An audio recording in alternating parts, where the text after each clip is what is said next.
to the Toes on the Line podcast. I'm your host, Gill St. Today I'm bringing on my man, Steve Leo. For those that don't know, Leo, as we like to call him, me and Sully and the boys. Steve brought me into the strength game. He was the first guy that hired me coming out of college at Parisi Speed School. That's how I broke into strength and conditioning, the fitness world, whatever you want to call it these days. Steve, thank you for that, and thanks for coming on the podcast, baby. Hey, Gio, thanks for having me on. I appreciate it. I love to see what you're doing now, and it's just fun for me. I know I've been in a while, like you said, but it's fun for me to see people like you and Sully and all the other people that we've had contact with, doing great in their field, whether it be, you're working in a collegiate setting now. I know you did some stuff with the Giants, and, other people are training other people in different facilities. So that's what it's about for me. To me, it's a family. Once you kind of do this for a living, you kind of have this tree. It's kind of like the football trees with like Andy Reid and those guys. Like, you're all connected. Yeah. And I think it's great for everyone. I'm just so happy that everyone's doing well. As far as me, I've been doing this a while. Gio, I'm I don't know how many years. I think I'm 20 some years in now, 24, the OG. 25. Something like that. One of the what's it called? Martin Rooney called you guys the pioneers of strength and conditioning. I guess so. I definitely, I think what we can take credit for is we were definitely the pioneers when it comes to what you would think a speed school is now, or sports. Now it's more called sports performance, but we're probably one of the first ones out there. I started with Bill Parisi in 96, 97, and that winter right there. And, I was working at a Gold's Gym. That was my first job out of college, because I was a personal trainer. Only job I could get. I didn't really know a ton about sports performance, but I knew I wanted to train athletes. And I had a few athletes just by nature at the Gold's Gym. I was young. I was 20-something, I don't know, 23 or whatever. And I started training a couple, baseball, football players. And then I was coaching. I was coaching actually a travel softball team, believe it or not. Oh, shit. I didn't even know that. Yeah. A friend of mine's, my good friend's sister was a collegiate softball player, started this club team, and she begged me. She's like, hey, can you come and help? I need another coach, and you can teach them how to run and all that type of stuff, which I knew a little bit about anyway. So I started doing that, and I really just fell in love with it. And I had coached in high school. I was an assistant wrestling coach for our youth team. We had a youth team that would come in after practice, and my high school coach would say, hey, can you help me? I only have like one or two coaches, and we had like 60 kids coming to practice. I'm like, yeah. So really junior year in high school is probably when I realized I wanted to work with kids, because I just loved hanging out with the little 7, 8, 9-year-olds and teaching them how to wrestle. So I had a few little experiences there. And then when I was training some of these athletes, especially the softball players, a girl that I was working with decided was going to Bill Parisi for training. And I remember talking to the dad about it, because we would do some stuff in practice. He's like, hey, you should really meet this guy, Bill. He's doing some really cool stuff. I think the two of you would hit it off. And he happened to be Bill's like computer consultant at the time. This is back when, they would have like computer servers and all that type of stuff. So he told me to call him. So I called Bill, and, it took me a few times to get through, and I met with him 1 or 2 times, and nothing really came about it. So I said, okay, whatever. And then I saw in the paper, he was advertising for a personal trainer who had their NASM at the time. That was the first certification I got. And I saw that, and I just sent my application in, and I met with his manager, and I said, oh, Bill and I had met in the past. And next thing you know, he brought me on to start doing personal training, training moms in the mornings and all that stuff. Yeah. But he brought me to Bill. He brought me right to his office. He's like, hey, this guy would, you're growing your speed school. You need help. He's like, oh yeah, I remember you. And it kind of just went from there. And I started do the old school 5 a.m. to say 11, train the moms, the stay-at-home moms up in Upper Bergen County, the money up there. So I was training those ladies. And then I would go home, take a nap, come back, and I would train athletes from 3 to 9. At the time, it was only one-on-ones, and this was Bill's original place in Wyckoff, which was, I think it was 2,500 square feet, or maybe a little bit less than that. Yeah, it wasn't that huge, yeah. No, it was tiny. The track was, I think it was 20 yards, and that's wall-to-wall 20 yards. So you could run about 12 before you crashed into some old lady walking across because in the original track, I don't know if you ever saw the pictures, was down the middle of the personal training studio. So on both sides, I never saw the pictures. You had old school Cybex equipment, the old like teal and purple colors were big in the 90s. You had those on the side, and you had this platform track. They actually built it out of like plywood. It was up maybe, 2 or 3 inches off the ground, and they'd be running by, and I had little old ladies crossing, and I got fullbacks running. I'm like, oh my God, someone's going to die today. So I started training kids in a parking lot. I used to take kids out. Chris Sims, I took him in the parking lot when he was, 8th grade or freshman in high school. I was working with them because, we had Phil that was involved with us. And Yeah, that's right. I remember putting cones in the parking lot to block off different, because we had like 3 entrances, and I'm like, oh my God, if this kid dies, I'm dead. My career's over. So I had to train people in the parking lot. So when people you got to do what you got to do, man. Yeah. When people complain they don't have space, well, I dealt with it. I dealt with like nothing, and I was, working with Division I athletes. So yeah, that was really the start. And, we grew from there. We opened up another place in Midland Park down the road, which is about 15,000 square feet, had a full health club. There we had like a 40-yard, 4-lane track, or 5-lane, I think it was. And that blew up. That grew. We started doing group sessions. Then we opened up Fairlawn, which, you were working out. I helped manage that for a while. And then we had another location in Morris County. I managed that. And I started bopping around to different locations. And then in 2010, I opened up my own location, out in West Jersey, in Sparta, right? Up in the boonies. Yeah, it's not normal New Jersey. It's farmland. It's nice out there, though. I like it. I enjoyed it. I did that for a while. And then I moved my facility to my town in Rockaway, which was closer, obviously. And I was only there not even a year. Then our friend's COVID hit. And, just took a look at it with my lifestyle, with my wife. And I have a daughter entering high school. I said, it's time to take a step back. So I closed the facility, decided I'm just going to do more consulting and working with teams outside of here. And a few years ago, I wound up getting hired at a private school named Gill St. to start a strength conditioning program, which they really have. And then I started teaching there out of the blue. Never thought I'd teach in my life. They just approached me because they teach fitness in their middle school. And I started doing that. And that's really what made me think, I'm going to transition over to that side. Still doing stuff for Parisi. I still do stuff for the educational side of it. I teach, work on their manual and things like that. And then a couple of years ago too, as well, I got involved with Vertimax, like we talked about earlier, doing some of their education. So I've really kind of fallen onto the educational side. Never thought that's what I'd be doing. I always thought I'd be a coach, but I'm doing both now. And then I'm looking forward to my first full year as a track and field coach in high school. I've coached the youth program forever. I coached my daughter since she's 5, and now this year I'm taking on a high school program. So start last year, but again, didn't happen. So this is my first full year. I assisted the last couple of years, and so I like these new challenges. I'm doing a lot, like you said, but if it's sports and I get to work with kids, then I'm pretty happy. Yeah, and going into like that track coaching, what's it called? Like that part of your career. Like, just talk about what are some things you work on with those high school kids? Is it the same as, a collegiate kid would be doing, or, how would you, structure their workouts or their training sessions on the track? I think it's really basic, because typically in high school, it is. If you went on say a football team, some kids play football, but how many kids it's their main sport forever, right? Now you get some kids that play soccer, club soccer. There's not many kids in high school that track is their number one sport. Yeah. So you're getting a lot of kids that are using it as a secondary or cross training type sport, that play soccer or basketball, whatever. So I'd say maybe 10% of my team are kids who legitimately, want to run track, or even want to run track in college. So I have to take that into account. One, never had any technique work at all. So a lot of what I'm doing with them is trying to fix their technique, number one. And luckily I'm the strength coach at the school, so I get to do that in the weight room, even though it's, by New Jersey standards, you're not supposed to coach out of season. But since I'm the strength coach, I can do speed work. So I found a work around there. There you go. Let's find a little loophole. Look at that on njsa.org. But, we do a lot of that. We did a lot of that in the fall. But now when coming the spring, I put together my long-term athletic plan for them. And looking at it, we're going to have about 11 weeks. And I think I was telling you before, we're going to have our first meet within 2.5 weeks. So we're going to get maybe 10 or 12 practices in.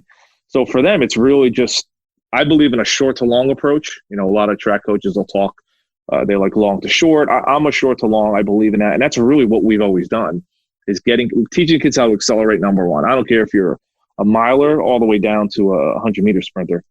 I think you need to learn how to start, because if you don't learn how to push, you're never going to be able to utilize that at any parts of the race. So I try to teach that, number one.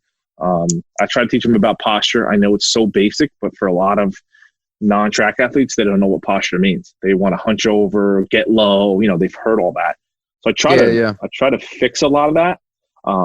and I time a lot. I'm a big believer in timing. Some people aren't.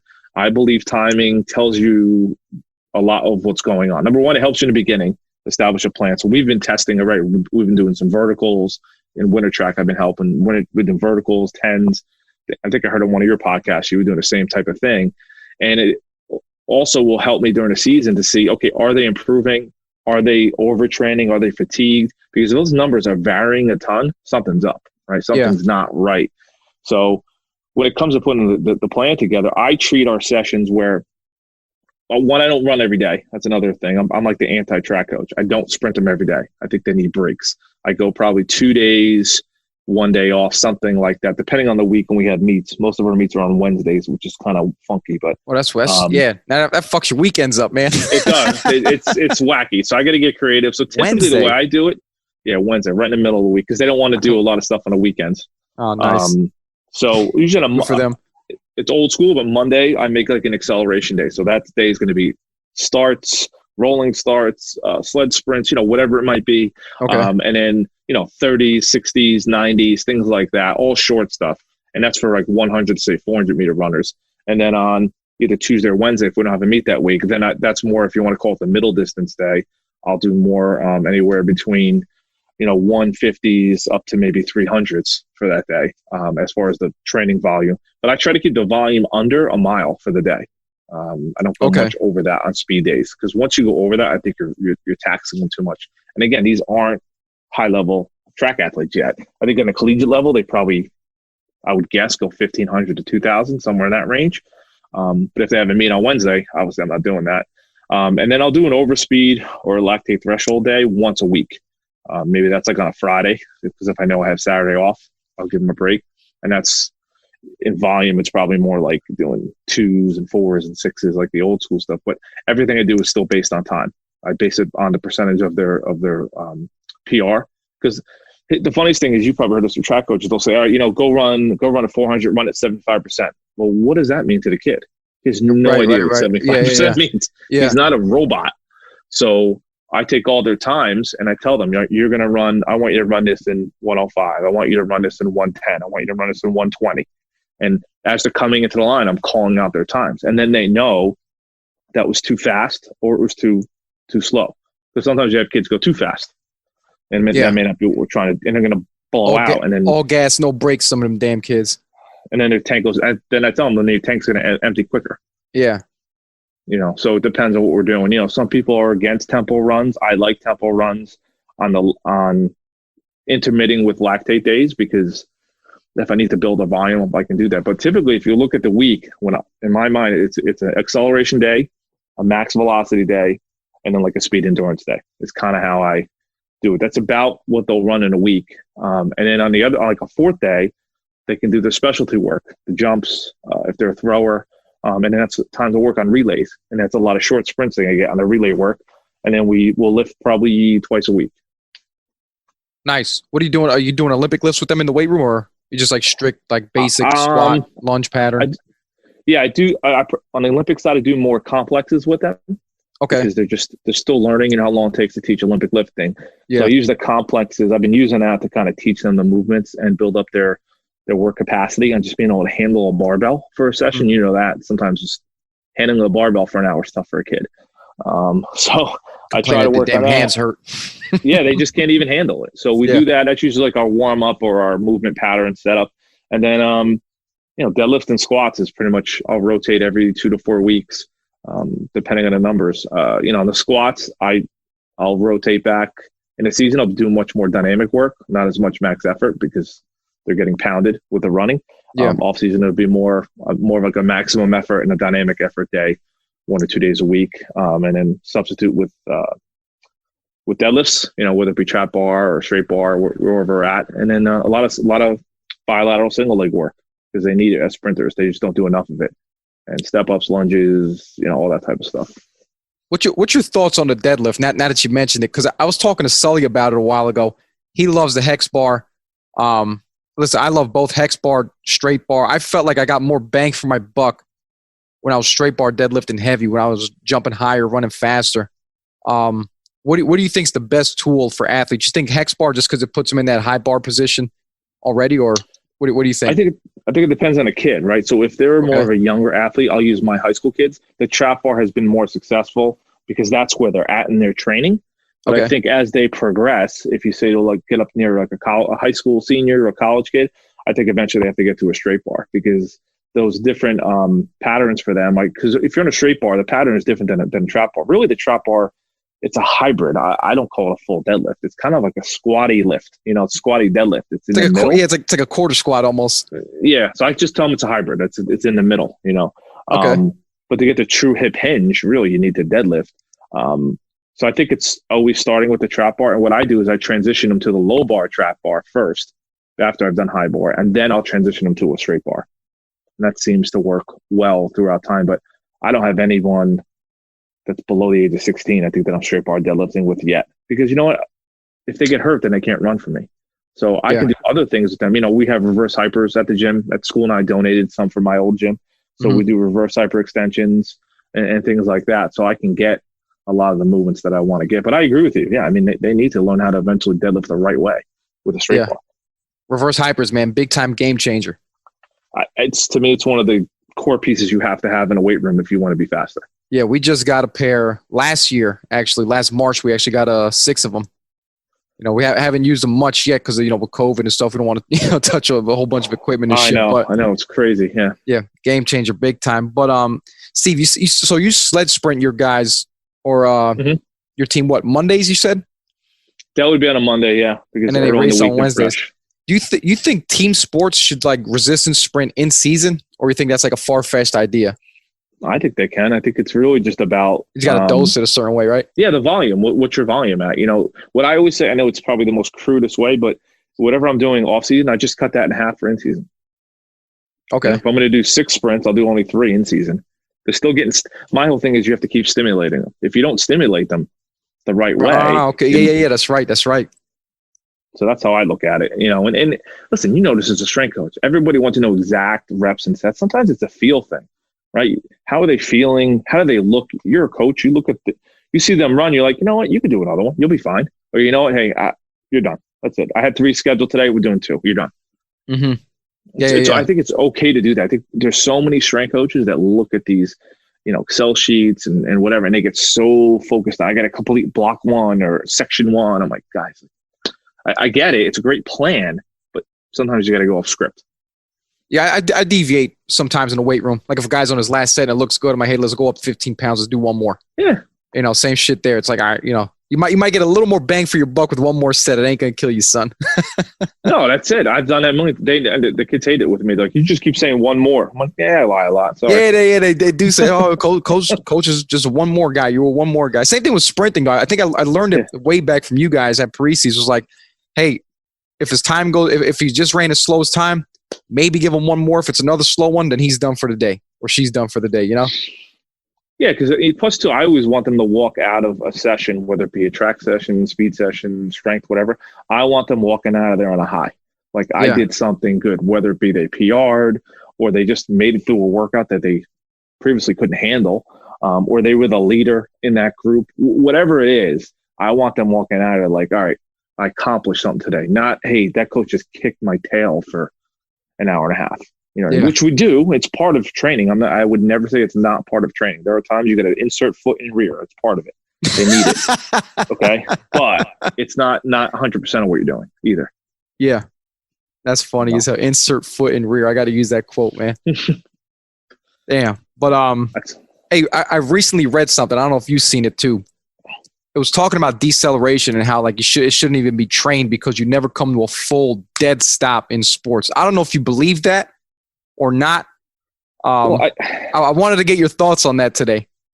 Yeah, it's interesting because listen, we teach a ton of deceleration. A ton of it. I still teach it. Yeah, and I think what happens is people overanalyze it. They're saying, well, I shouldn't teach a typical hockey stop or a linear deceleration because you'll never come to a complete stop in a game. Agreed. Soccer, lacrosse, never really going to happen. But if you can't teach them in that stationary stance, it goes back to, I think you heard you talking about Sully with it. If you don't put them like a 10-yard start and teach them that, the rolling starts, they won't know how to drive out of either. Mm-hmm. So that, to me, I look at it as like in strength training, you use concentric, eccentric, but sometimes you use isometric movements for a couple of reasons. It might be to teach a movement. It might be to get more time under tension, right? You'll use isos, right? Well, Big to time, me, yeah. teaching a deceleration is like teaching an ISO. Right.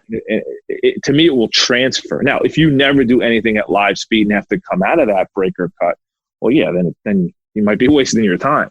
But to me, that's I would say the regression. That might be the starting point. And the progression is, okay, now we're going to work, more reactionary, visual, auditory, whatever it might be, out of a break or out of a cut.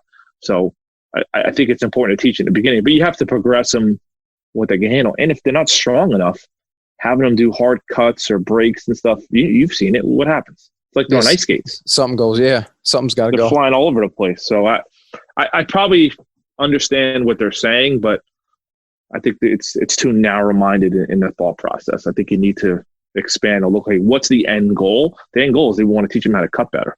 And if they don't know how to decelerate, well, then how are you going to cut? 100%. I like teaching decelerations like volume on the speaker. I always tell the kids, hey, look, you got to know when to turn the volume down, slow the speed down. You got to know when to turn it back up, Exactly. Yeah, it's learning how to, I say to the kids, it's like learning how to ride the bike for the first time, and you don't know how to hit your brakes. You hit the brakes too hard, you skid out. Right. Learning how to hit the brakes, right? Flying over the handlebars, baby. But if you hit it the right way, you can make your turns. And then when you transition from the kick brake to the hand brake, okay, that's a little different too. Yeah. So you should start telling kids that get their driver permits, hey, what happened when you hit the brakes too hard in that damn car, right? Yeah, that's another one I use for coaches. I'm like, yeah, or you go get a rental car. You're like, oh, what was that? Because you didn't understand how to apply the right pressure. And that's really what deceleration is. It's about applying pressure and then applying force to get out of it. Yeah. Nah, I think you're right. I think too many people microanalyze sports. I don't even think you got to get that deep. But listen, Steve, I love everything you talked about today, man. Great stuff, brother. I got to ask you one question before I get you off of here. No problem. And you can't say teaching because everyone uses that card, and I put a clause. I put a clause on that answer. You can't say teaching no more. Fuck it. Okay. If you weren't doing what you were doing today, or if you never chose this career path, what other career path do you see yourself doing? That's a tough question because this is all I've ever wanted to do. No, it's true. It really is. It's probably the other thing that I've always had interest in, and I did a little bit in high school, is I did love like architecture and housing. So I definitely would have done something like that where it came to, I wouldn't say home improvement, but something mechanical like that. I enjoy, like I do work around my house. Yeah, I like work around my house. I like doing things like that. So it probably would have been that. I mean, when I was in high school, I was in an architect club in high school, believe it or not. Nice. And we designed houses, and I got talked out of it when I went. We had a meeting. We went to meet with an architect at an architectural firm. We did designs, and I remember the guy telling us, "Don't go into architecture. It's a dying industry." Like he just talked. I'm like, all right, well, I'm not studying that in college. That's probably the last. I don't think it's a dying industry. You see so many new fucking buildings getting built every damn day, you know? Well, I was 17 at the time when I heard that. That turned you off right away, huh? My sphincter got really small. I was like, oh, okay, that's not good. Actually, my father was he was a draftsman, which is like an engineer designer, and he was on his way to retire. He's a little older. I'm younger. I have sisters in their 60s. And he said, everything's becoming computerized. Don't go into it. So between the architect and my dad as an engineer, they were like, don't go into that field. And I said, I think I want to study like sports science or athletic training. My dad's like, great, study that. That'll be good for you. And that's honestly what happened. Man, it worked out for you, man. See where you're at now, doing great things, I mean, you had a hell of a great career, from where you started to where you're at now. So good success to you. Thank you, man. I appreciate it. Well, I appreciate having me on, and best of luck with this Toes on the Line, man. Let's get it out all over iTunes, Spotify, right? Where else is you on? I'm on everything, man. Google, Spotify, Apple. What else is out there? Stitcher. I don't know. All these other platforms. I don't really use much, but other people do. It's funny. It's great. It's funny because like when I run my stats on what platforms it was downloaded on or listened to, I see like new podcast platforms. I'm like, I didn't even know this shit existed. No, it's crazy. There's so much stuff out there. But I think, the fact that there's more and more platforms like what you're doing that strength coaches or performance coaches can just have conversations, I think it's great. I think because now, too, there's no seminars going on, no clinics. You're not going to be able to go and meet with people and have a beer and talk shop. It's hard when you're kind of isolated as a strength coach. You don't have many people. I mean, you have a couple other strength coaches you talk to, but there's not that many. You don't get to hang out with people that much. Yeah, anymore. you can't go to a conference and buy someone a beer for a job or something anymore. Yeah, yeah, or just share stories. You know what I mean? It's just that's what I probably miss the most. That we're not doing that anymore. That's why I enjoy doing it. I was about to say, you got any crazy stories before we get off of here? You want to share? Athletic or coaching? Story. Athletic or coaching? What do you got, man? I'm trying to think. You got any Phil Sim? You got any crazy Phil Sim? I'll give you a story on a couple pro guys that I work. I won't give their names, but okay, I had one pro guy I worked with. Played football. I'll leave it at that. And listen, pro guys are interesting, right? They have some interesting backgrounds, and they're real interesting. They're funky. So I had one guy who had just bought a brand new Mercedes, and he calls me up. So it's a train at like 10, 11 in the morning. Calls me up. He's like, "Hey, I'm running late. My car's not working." And I'm like, "Hey, didn't you just buy that car?" He's like, "Yeah, I just bought it. Something's wrong. It's not starting." I'm like, "Okay." Ooh. Calls me back a half hour later. He's like, "I still can't start it." I was like, "You just bought that from Mercedes, right?" And it's like, one of the highest end ones. I'm like, "I think you should just call Mercedes up, because I'm sure they'll come out and fix it and do whatever if it's part of your contract or, service fees." He's like, "I don't know how to do that. Can you call them for me?" Jesus. He wanted, like, I was his agent. I'm like, "Oh, no, dude." And it just happened to be, it was when the keyless entries had just started really getting big, and it was something. It wasn't, I don't think he didn't have it on him. It wasn't starting or something crazy. He probably unlocked the car from the house, left the key in the house. Because didn't you need to like bring the key with you and like insert it somewhere in the car? The old ones you did, yeah. The old ones, right? Like yeah, like my car, actually, I have a SUV, and I've done that before. I start it, I go in the house, and I've left the key in the house, and then I start driving, and it goes bing, bing, bing, bing, and the key's missing, So that was one. The other one I think is probably this is my funniest one. Another guy, football player, always would come in late, always came in late. And I'm like, whatever, it's okay, you coming in late. But he was like a half hour, 45 minutes late. And one time I'm like, dude, Jesus why are you Christ again today? And actually, I was training someone else. He was laying on the turf, literally sleeping, like out cold. And at our places, there's a health club, there's kids training. It's not like it's a quiet environment. No. I finally woke up, I'm like, "Hey, you ready to train?" He's like, "Oh, man, I think I'm just going to go home." I'm like, "What do you mean? You're already here?" I'm like, "What?" So this is where it gets the best. I'm like, "Why?" He's like, I was up all night last night playing rock. Was it Rock Band? Rock Band, yeah. Or Guitar Hero, one of the, whatever it was at the time. And he's like, I'm just so exhausted from that. So I think I'm just going to go home. I can't train today. Golly, man. Pro athlete, huh? He was a pro making money. I mean, he had a contract. He was making money. And then he even said to me, he's like, "Hey," he goes, "if you want to come over tonight and hang out and play?" I'm like, "No, I'm good, man." Christ. I mean, nowadays, these guys, they're out there playing Call of Duty and Fortnite all night. So that's what it was. Yeah. But I couldn't believe it. He's like, "Oh, you want to come hang out?" I'm like, "No." He was such a nice guy.